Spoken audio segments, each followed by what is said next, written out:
Mga kapangarap, kaibigan at kakampi, welcome po sa ating YouTube channel. At kung bago ka dito, huwag kalimutang mag-subscribe at i-click yung bell button and hit all so that you will be updated regarding the latest uploads. And the subject that we're going to discuss in this video presentation is about lie detection. It is more focused on polygraph tests or polygraph examination. And I will present the topic in Q&A form with rationalization. So let us proceed to question number 1.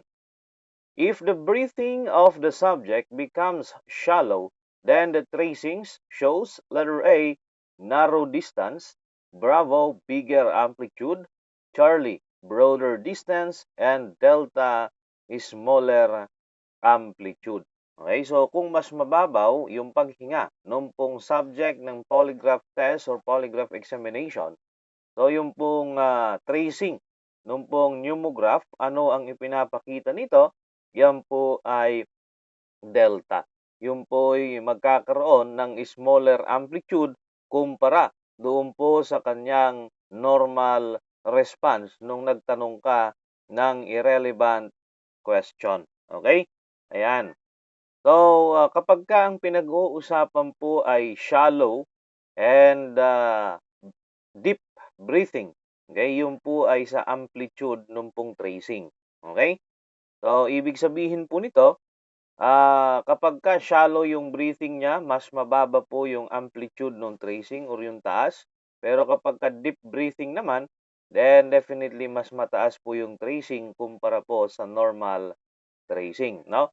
Kapag ka ang pag-uusapan naman ay fast or slow, yung pong bilis ng paghinga naman, yung pong narrow distance, okay, narrower than the normal, no? Kasi ang basehan palagi ay yung pong normal tracings.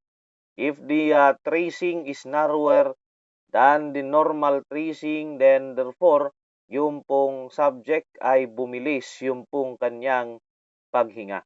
Okay, meaning narrower distance, the subject breathe faster than the normal.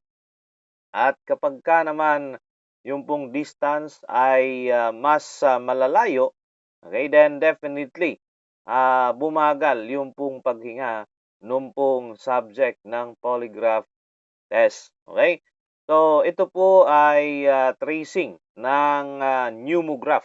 Okay? Or yung pong breathing, ladies and gentlemen. Okay? So, tatandaan nyo po yon. At huwag nyo pong kalilimutan na yung pong pataas na tracing, yung po'y inhalation. Yung pong pababa naman na tracing, yung po'y exhalation. Okay? Ayan, yung pong pagbuga ng hangin, yung po'y pababa. Ibig sabihin, kapag ka mabilis yung paghinga mo, syempre, abay, malalapit yung pong mga cycle of breathing. Kapag ka naman po bumagal, mas malalayo yung pong cycle of breathing. Okay? Kasi kung ano yung ginagawa mo, yun lang po ang i-record nung pong polygraph uh, instrument na kung tawagin po natin. Okay? Specifically, yung pong pneumograph. Yan, no? So, huwag niyo pong kalilimutan mga kapangarap, kaibigan at kakampi, ito pong pag-interpret nung pong pneumograph tracing. Take note, any deviation from the normal tracing, there is a corresponding explanation. Okay? So, tatandaan niyo po yan, mga kapangarap. Yan po'y preliminary questions pa lamang or preliminary question. No? So, let us proceed to the next question. Okay? So, second question, a term that was derived from two Greek words which literally translated in English as many writings. Letter A, polygraph, Bravo, polygraphy, Charlie, cardiography, and Delta is pneumograph. The word, which was derived from two Greek words, which literally means many writings, that is alpha, that is polygraph. Okay? Wherein poly means many and graphos means writings. Literally means many writings. Why? Because in polygraph examination, no, the polygraph examiner will interpret many writings, literal na napakaraming sulat, okay? Or yung pong record ng pong tinatawag pong psychological responses ng pong subject. So ano yung many writings na yon? Yung pong record ng pong breathing, okay? Yung pong record ng pulse rate and heartbeat, yung record po ng skin resistance o yung nire-record ng galvanograph, ladies and gentlemen. So, literal na napakaraming sulat ang i-interpret, which is considered as psychophysiological responses. Okay? Yan. Polygraphy is also known or called, okay, as the lie detection test or deceptography, no? But polygraphy includes the whole examination of the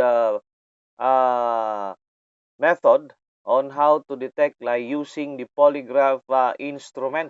Okay, so yung kabuuang proseso, yung pagkuha po ng chart, no? Yung pong pag-interpret nung chart ay kasama po sa polygraphy. It is the process of collecting chart and the interpretation of chart in order to determine whether a certain subject of polygraph test was been lying or not, no? Yan. Then, of course, yung pong pneumograph ay part lamang po yun ng polygraph instrument which is responsible for recording the breathing cycle of the subject. Okay, iyan po mga kapangarap, no? So, huwag niyong kakalimutan at tandaan niyong mabuti yung pong polygraph, no? Yan. Next question. Sa history naman po tayo, no? Who among the following developed the plethysmograph, a device which can record the frequency of pulse, blood volume, and blood pressure? Who among the following developed the plethysmograph? It is a device which can record the frequency of pulse, the blood volume, and blood pressure. Letter A, Angelo Mosso. Bravo, Vittorio Binosi. Charlie Cesar Lombroso. Or Delta, Dr. Marie Gabriel Romain Vigorous. So, sino nga ba yung pong nag-develop ng plethysmograph na ginagamit po sa pag-record ng pulse rate, blood volume, and blood pressure? That is no other than Angelo Mosso. But take note, no, wala pong sinabi dyan na yung pong plethysmograph was used in order to detect lies. It was only developed for the purpose of recording the blood volume, blood pressure, and frequency of pulse. Okay? Yan. Vittorio Binosi, he is the person who developed the pneumograph that was in 1914. Okay? Pneumograph, or the part of the polygraph instrument which records the breathing of the subject, no? Then Cesar Lombroso, in 1895, he developed the hydrosphermograph. It is an instrument which records the blood pressure and pulse rate, but the main purpose why is it that the hydrosphermograph was developed, that is to detect lie. And take note, one of the part of this hydrosphermograph, yung pong sphygmomanometer. Okay? Sphygmomanometer is the meter gauge, yung pong basahan, nung pong, or kung saan binabasa, yung pong kung gaano kataas yung pong blood pressure. Okay? And this hydrosphermograph was used by the criminologist in order to detect whether a subject is telling the truth or not. Okay? Yan. Kasi sa lie detection nga naman, ang hinahanap po dito ay yung pong katotohanan. Kasi hindi mo naman pwedeng sabihing sinungaling ang isang tao kung hindi mo pa alam kung ano ang totoo. Kaya nga sabi nung iba, ang lie detection ay dapat tawagin na truth verification. Okay, kasi ang hinahanap mo naman ay yung pong katotohanan at hindi po yung kasinungalingan. Why? Because uh, when the truth will be discovered, then lie will eventually be revealed. Di ba?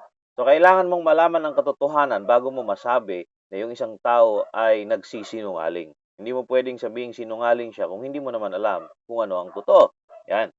Then, Dr. Marie Gabriela Pigros, no? In 1879, he discovered the phenomenon of what we call as electrodermal response na kung saan ngayon ay nire-record yon through the galvanograph, ladies and gentlemen, no? So, mangilan-ngilan lamang yan sa mga tao na may kinalaman sa pag-develop po ng polygraph instrument, ladies and gentlemen. So patuloy po kayong sumubaybay dito po sa ating presentation para po ma-remind ulit kayo, no? Para ma-review ninyo yung pong history ng polygraph instrument. Okay? Yan. Susunod. Based from the Lafayette Instrument Company, isa sa prominente na supplier ng polygraph instrument dito sa Pilipinas, ladies and gentlemen, no? Yung Lafayette, no? The first polygraph instrument used for criminal investigation in 1921 is Blanc, and he is also considered as the father of polygraph when he invented the cardioneumopsychograph. So, tao yung tinatanong dito, no? Yan. O, sino kaya ang nag-develop noong 1921 nung pong basis po ng Lafayette Instrument Company na kung saan siya rin po ay tinagurian na father of polygraph, no? Father of polygraph. Kasi magkaiba po yung father of polygraph doon po sa father of modern polygraph. Okay? So, tingnan natin yung mga choices. Alpha, Dr. William Moulton Marston. Bravo, John Augustus Larson. Charlie Leonard Keeler. And Delta, John E. Reed. Okay? So, sa apat na ito, sino kaya sa kanila? Yung pong father of polygraph, yan po ay walang iba kundi yung pong Bravo, yan po ay si John Augustus Larson. And ano yung kanyang na-introduce mga kapangarap? Yan po ay cardioneumopsychograph. Okay, so ang nire-record lang po yan ay yung pong cardio, may cardiograph, at saka yung pneumo, yung pong pulse rate, heartbeat, then isinama na niya yung pong breathing patterns. Okay, yan. Then Dr. William Moulton Marston, he introduced the prototype polygraph wherein he added the discontinuous systolic blood pressure as a sign or telltale sign of deception. Okay, that is according to Dr. William Moulton Marston.